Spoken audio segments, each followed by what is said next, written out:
O desembargador perguntou: eu posso colocar minha esposa como minha assessora? Não, não pode. Por que não pode? Nepotismo e improbidade. Ah, tá. Mas a minha amante eu posso? Ah, pode.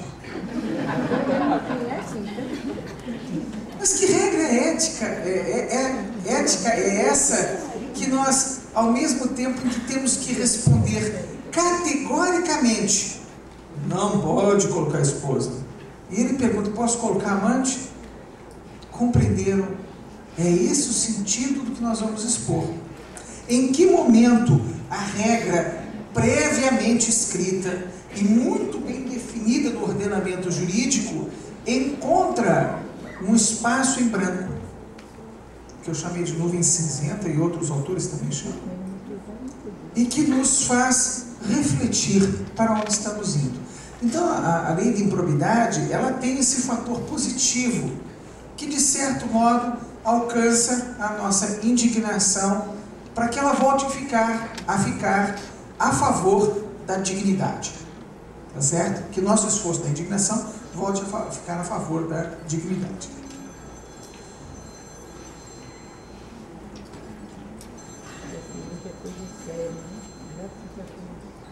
Muito bem. Então, eu separei aqui, e no roteiro que os senhores vão receber, os senhores vão encontrar, na Constituição Federal, alguns dispositivos que permeiam o tema nosso de improbidade administrativa. E aí está eles, e eu destaco um por escrito. Artigo 5º, inciso 33. Não os outros dispositivos que os senhores já conhecem, que todo mundo fala sobre improbidade. Eu comecei com um que normalmente não é associado à improbidade. Todos têm direito a receber dos órgãos públicos informações de interesse particular ou de interesse coletivo ou geral, que serão prestados no prazo da lei, sob pena de responsabilidade, ressalvadas aquelas cujo sigilo seja imprescindível à segurança da sociedade e do Estado. Então, veja só, eu fui pegar entre os direitos fundamentais, fomos pegar um que é o dever do Estado e da administração pública de prestar informações. E aí começa a surgir uma palavra: responsabilidade. A responsabilidade vai estar associada à improbidade administrativa, como nós veremos agora. E aí o artigo 37 da Constituição Federal é o que coloca o balizamento dos seus princípios. Os vetores, como ensina o falecido professor Carlos Mota, os vetores da ação administrativa. Artigo 37. A administração pública direta e indireta de qualquer dos poderes da União, dos Estados, do Distrito Federal e dos municípios obedecerá aos princípios da legalidade, impessoalidade e moralidade. Então, moralidade é um dos princípios, um dos vetores da administração pública. E ele vai atuar em que momento? No momento em que a norma não nos dá resposta. Ou seja, em que há uma lacuna da norma. O princípio serve como guia de interpretação, mas também para colmatar lacunas. Moralidade, publicidade e eficiência, e também é o seguinte, e aí vem o parágrafo 4º. Os atos de improbidade administrativa importarão a suspensão dos direitos políticos, a perda da função pública, a indisponibilidade dos bens e o ressarcimento ao erário, na forma e gradação previstas em lei, sem prejuízo da ação penal cabível. Então vejam só, o legislador vai separar da ação de improbidade a ação penal cabível também. Elas são concorrentes na recomposição dos valores da gestão pública. E aí a gente fala em valores e princípios. Percebam mais, os atos de improbidade passaram por força da Constituição a ter os seguintes efeitos: suspensão dos direitos políticos. Por quê? Porque ao improbo não se dá o direito de votar nem de ser votado. Ele é excluído do processo democrático. A perda da função pública, não pode mais gerir dinheiro público ou exercer o poder estatal.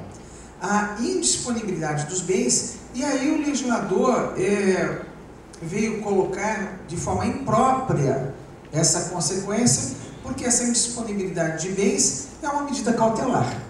não é uma medida definitiva. Tá? Seria a perda de bens e o ressarcimento ao erário.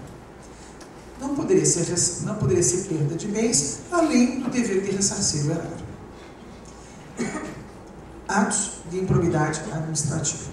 Com base nesse dispositivo, o Ministério Público, em várias de suas vertentes, tentou fazer com que a mesma ação pairasse sobre todos os níveis de autoridade.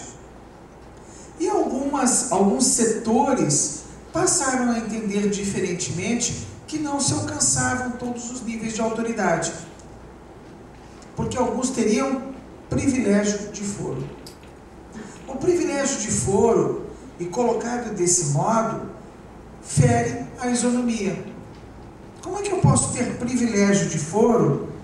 Isso equivale, e nós encontramos inclusive autores escrevendo de uma geração mais audaciosa, colocando que isso equivalia a tribunal de exceção. Como eu sou uma autoridade, eu não me submeto à regra comum. A condição de ser julgado igual aos demais. Sou uma autoridade.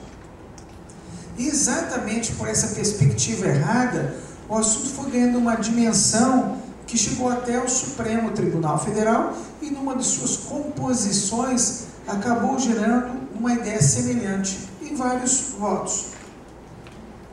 Até que mais tarde, um pouco mais distante, porque o direito tem essa virtude de acomodar, né, gerar paz social, de alcançar uma interpretação melhor com o passar do tempo, veio assim estabelecer um paralelo entre crime de responsabilidade e improbidade, para só então se entender que a condição do crime de responsabilidade é muito mais grave do que a mera improbidade. Um servidor público pratica atos de improbidade. Um agente político praticará crime de responsabilidade. A hora que se compreendeu que, diferentemente de se criar um privilégio, passou-se a um nível de responsabilidade maior, não poderia existir dois regimes, o regime da improbidade e o do crime de responsabilidade. Então, haveria cada qual de funcionar na sua esfera de competência. E quem deu um dos toques mais decisivos à formação disso foi nada mais, nada menos que Aristides Junqueira, que tem duas grandes virtudes, né? Uma delas, a sua longa trajetória ética dentro do serviço público, o autor da ação do processo de impeachment do presidente da República e, portanto, uma pessoa que colocou os vetores, os valores da sua instituição acima dos compromissos políticos que pudessem existir. Extraordinária figura, já afastado do serviço público, construiu e lembrou todos esses valores. Só que ele teve a grande virtude, ao par disso, de sintetizar isso, para que todos compreendessem. E a outra grande virtude de Aristides Junqueira foi ter o escritório dele ao lado do meu. Mas depois eu me mudei e aí ele continuou lá no escritório dele, né? Muito bem, então veja só, é fácil compreender essa ideia se nós compararmos dois dispositivos. O 37, parágrafo 4º, que acabamos de ler e comentar aqui, com o 102, 1c. Olha lá, no anterior eu cuidei da improbidade em geral. No 102, nós vamos cuidar da competência do Supremo Tribunal Federal. E coloca no inciso 1, processar e julgar originariamente nas infrações penais comuns e nos crimes de responsabilidade os ministros de Estado, os comandantes da Marinha, do Exército, da Aeronáutica, ressalvado o disposto no artigo 52, inciso 1, os membros dos tribunais superiores, os do Tribunal de Contas da União e os chefes de missão diplomática de caráter permanente.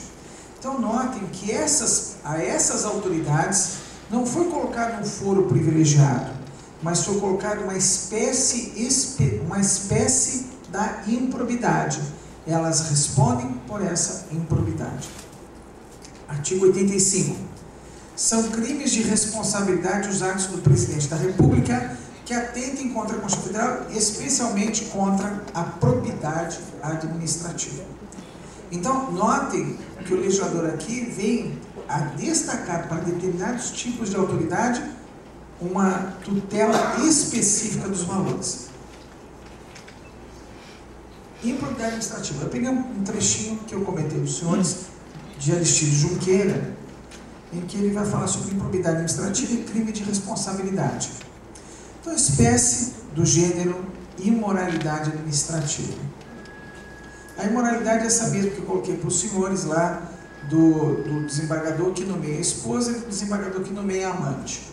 Tá? Então, espécie do gênero imoralidade administrativa. Tem imoralidade nisso? Não. Elas vão trabalhar? Não. Recebem o salário no final do mês? Recebem. O critério de nomeação dele é que é discutível, o cargo de nível de nomeação e exoneração. Então, aqui nós temos o que nós determinamos como a função administrativa, que estabelece uma regra específica e anterior: não posso nomear a esposa. Mas o vínculo da amante, como não é reconhecido pelo direito, né, ressalvadas as hipóteses em que as pessoas queiram que assim seja, né, não é em princípio reconhecido, ela não tem tutela. O ato ficou sem tutela. E no plano moral, ambos igualmente reprováveis. Talvez o segundo mais que o primeiro, não sei. Né? Espécie do gênero imoralidade administrativa. Então, improbidade é uma espécie de imoralidade qualificada. Então, a improbidade, ela não é só imoralidade, ela tem um qualificador, alguma coisa que a distingue das demais. Quais são? Desonestidade da conduta do agente público, mediante a qual este se enriquece ilicitamente. Então, veja só, não basta dizer: não, ela não é minha amante. Eu fui desonesto? Fui desonesto. Ela é minha amante, mas eu não vou falar isso, fui desonesto. Ok? Então, note só, além disso, a imoralidade está qualificada. Pelo quê? Se enriquece ilicitamente. Então, essa não é improbidade. Obtém vantagem indevida para si, ou para outrem, ou causa dano ao erário. Então, veja só, a improbidade exige isso, um elemento a mais qualificador. Só que na lei de improbidade comum, na 9784, nós vamos, desculpa, me deu branco, da lei de imoralidade. Eu já chego lá, peraí, que eu já chego lá. Tá no meu roteiro. 8429, obrigado, 8429. Puxa vida, como é que pode isso acontecer?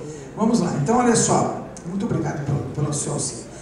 Veja só, aqui Aristides Junqueira vai situar a improbidade como uma espécie da imoralidade que ou gera riqueza ou subtrai a riqueza do Estado. Essas duas formas. Mas na lei de improbidade administrativa, não, na lei de improbidade existe um artigo específico que é só atentar contra os princípios da administração. Os atos de improbidade são crimes de responsabilidade. E aqui está o entendimento do Supremo Tribunal Federal nessa famosa reclamação 2138, que acabou por definir essa questão no entendimento da mais alta corte. E de lá para cá, nada de novo debaixo do sol. Assim, eu estou trazendo um pequeno excerto, um pedacinho do voto, que é o suficiente para a nossa compreensão dos dois institutos. Assim, pelos atos de improbidade que praticar, porque constitutivos do crime de responsabilidade, o presidente da República há de ser processado e julgado pelo Senado Federal, mediante prévia licença da Câmara dos Deputados, nos termos do artigo 86 da Constituição Federal. Os ministros de Estado e os comandantes da Marinha e do Exército e da Aeronáutica, quando não se tratar de crime de responsabilidade conexo com o de presidente da República, os ministros do Supremo Tribunal Federal, os membros dos tribunais superiores, os ministros dos tribunais de contas da União e os chefes da missão diplomática de caráter permanente serão processados e julgados originariamente pelo Supremo Tribunal Federal. 102, 1C, que acabamos de ler. os desembargadores dos Tribunais de Justiça dos Estados e do Distrito Federal, os membros dos Tribunais de Contas dos Estados e do Distrito Federal, os juízes dos Tribunais Regionais Federais, dos Tribunais Regionais Eleitorais e do Trabalho, os membros dos Conselhos ou Tribunais de Contas dos municípios e os membros do Ministério da União que oficiem pelos tribunais quando a eles imputada a prática de improbidade, ou seja, a prática de crime de responsabilidade, deverão eles ser processados e julgados originariamente pelo Superior Tribunal de Justiça. Os governadores dos estados e do Distrito Federal, pela Assembleia Legislativa, nos trilhos da Lei 1079 de 50, com a devida adequação ao texto constitucional vigente. Os prefeitos e vereadores pela Câmara Municipal, porque regras estampadas no artigo 4º e 7º do Decreto-Lei 201 de 67. Então, nós passamos a ter, no crime de responsabilidade, esse viés. O viés político, que também é o que supre a norma da moralidade, que, como nós vimos, diferentemente das outras regras do direito administrativo, ela acaba não sendo completa, deixando os vácuos. Aqui o demonstrativo, crime de responsabilidade, 102.1c da Constituição Federal, Lei 1079 de 50, artigo 105.1a da Constituição Federal, Decreto-Lei 201 de 67. E aí a lei que eu tinha esquecido o número foi socorrida aqui em boa hora, a Lei 8429 de 92, a Lei da Improbidade Administrativa. Puxa vida, já começaram a colocar comerciais na minha exposição, que coisa, né? Então, olha só, estou trabalhando na terceira edição do Tribunal de Contas do Brasil. Isso, o doutor Sabino tem que perdoar, porque eu sempre faço o meu comercial durante as minhas palestras. É um defeito incorrigível, né? Não tem jeito.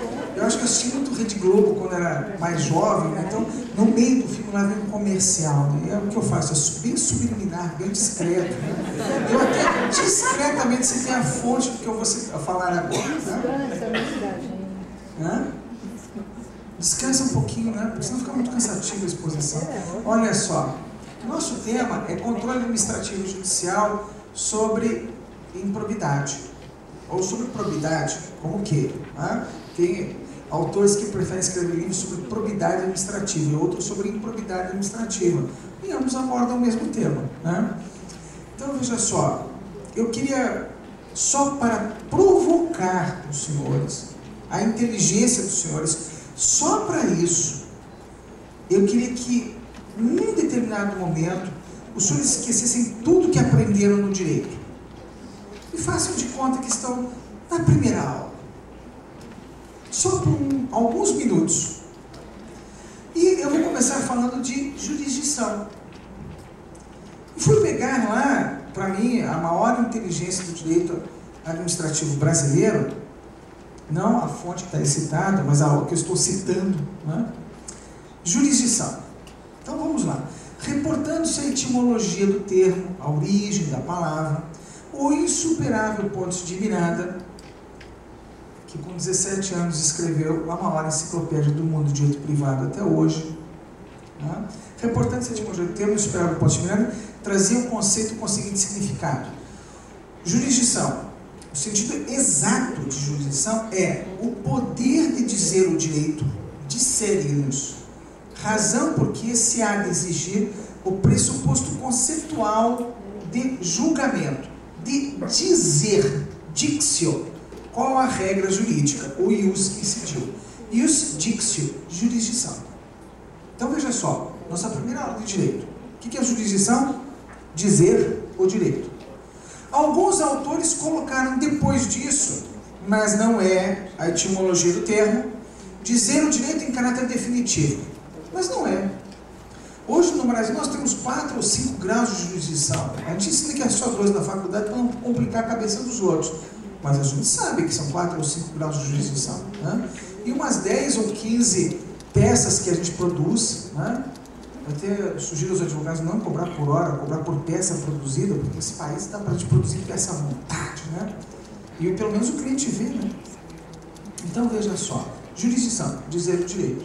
Não está no conceito, dizer o direito em caráter definitivo. Quem tem capacidade de dizer o direito, jurisdictio, tem jurisdição.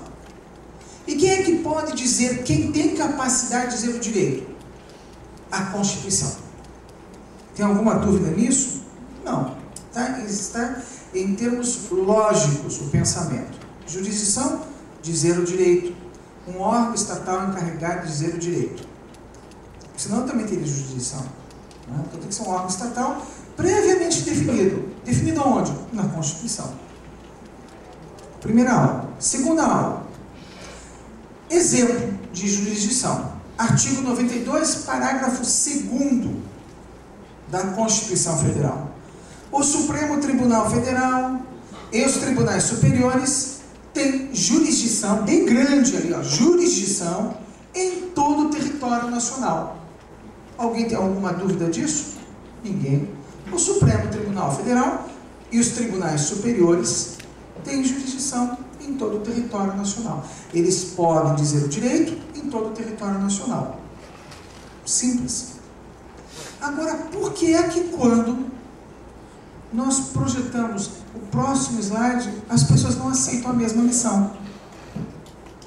Tribunal de Contas da União, integrado por 9 ministros, tem sede no Distrito Federal, quadro próprio de pessoal e jurisdição em todo o território nacional. Ué, peraí um pouquinho. Como é que... Vejam, percebam o seguinte, ó, nossa terceira aula, combinado? Esquecemos tudo. O que é a jurisdição? O Supremo Tribunal Federal, Tribunal de Contas.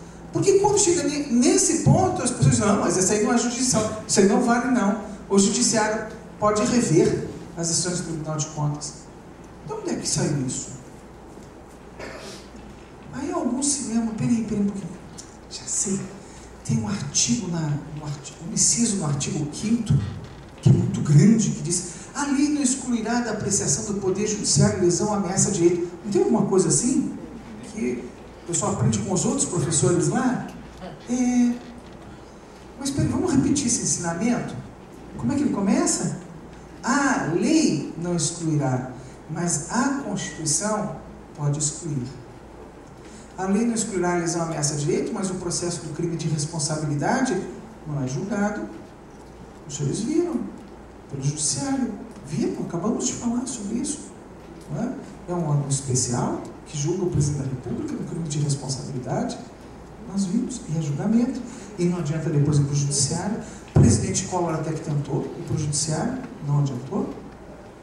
Mas, olha só, a jurisdição dos tribunais de contas é limitada aos casos em que, pela Constituição Federal, artigo 71, inciso 2, julgam. Porque o Constituinte usou a palavra julgar as contas. O Tribunal de Contas não julga o governador, mas julga as contas dos demais, como é que é? As contas dos administradores e demais responsáveis por dinheiros, bens e valores públicos da administração direta e indireta, incluídas as fundações, sociedades instituídas e mantidas pelo Poder Público Federal, e as contas daqueles que derem causa a perda, o extravio ou outra irregularidade que resulte em prejuízo ao erário público.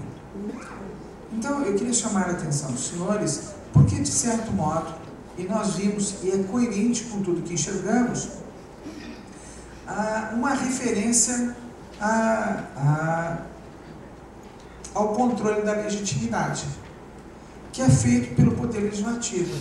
Nós vimos lá na lição do Supremo Tribunal Federal que, em determinados casos, o controle do crime e da responsabilidade passa pela figura do Legislativo. O Poder Legislativo exerce também o controle da legitimidade dos atos administrativos. E aqui fica agora, ao nível da improbidade, existe um viés que diz respeito a todo o nosso trabalho, que é o controle da improbidade administrativa feito pela própria administração. Existe isso? Claro que existe. Nós não temos a sindicância, nós temos o processo administrativo disciplinar, que também fazem o controle da improbidade. E eu fui pegar, não para os estatutários, mas eu fui pegar para o empregado público. A mesma norma que rege os empregados em geral, os empregados deste hotel, por exemplo, quando eu estiver aplicando esse regime à administração pública, o empregado de uma estatal, de um banco estatal, o empregado de um banco estatal, eu vou usar 482 com outro sentido, que nós colocamos no direito, transladação de sentido. A mesma norma, quando eu vou aplicar a um âmbito diferente, ela sofre uma transladação de sentido. O sentido dela muda. 482, a letra A. Constitui justa causa para a rescisão do contrato de trabalho pelo empregador. Ato de improbidade. Lá para a regra geral, a improbidade do empregado é o conceito de moralidade. Mas note, o conceito de moralidade, ele é uma norma, aspas, em branco, que é completada pela indignação, pela recepção da sociedade. Por exemplo, quando fui juiz do trabalho, naquela época, empregado de banco dar cheque sem fundo era ato suficiente para justa causa. Porque ele não podia, sendo empregado de um banco,